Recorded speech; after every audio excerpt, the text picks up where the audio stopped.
if the camera obtains an IP from the DHCP server. The wired IP and wireless IP may be different, because its wired and wireless MAC address are different. 3.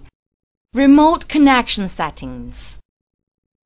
If you want to control your camera remotely, the remote connection settings will need to be configured. As an example, we will show how to set remote connection settings for dynamic WAN IP users. First, we need to obtain a DDNS account from www.dyndns.com.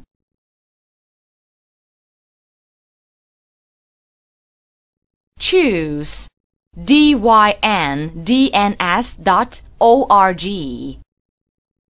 Enter an account name. The IP address you enter here is the current WAN IP of your network. Under the IP address window is a link that identifies your current WAN IP. Just click this link, and the IP address will be filled in the above box.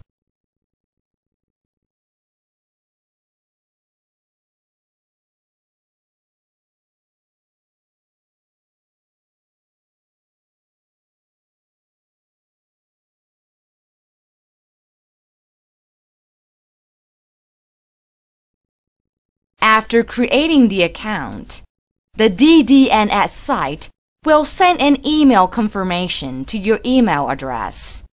Just log in to your email and click the link in the email to confirm and activate the DDNS account. You will see Activation Successful. When you see this message, it indicates that the DDNS account has been successfully created. Once the DDNS account has been successfully created, follow these 3 steps. First, set a fixed LAN IP for the camera. Second, set DDNS service settings. Third, do port forwarding in the router. First, set in a fixed LAN IP for the camera. Choose Basic Network Settings. Uncheck Obtain IP from the DHCP server. Fill in the following information. Here, the IP address can be the current IP address. Keep the camera in the same subnet of your computer. If you don't know the settings for subnet mask, gateway, and DNS server, you can check local area connections of your computer. Enter the same subnet mask, gateway, DNS server settings for the camera.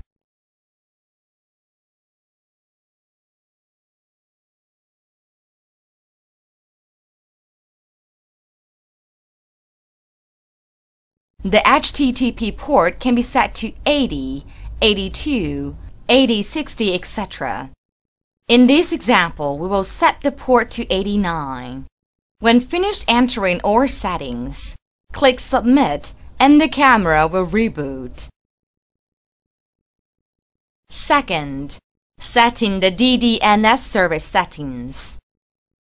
Choose DDNS service settings and select the DDNS account type that was created earlier. Choose dyndns.org. Enter the user account information for the DDNS account. Click Submit and the camera will reboot.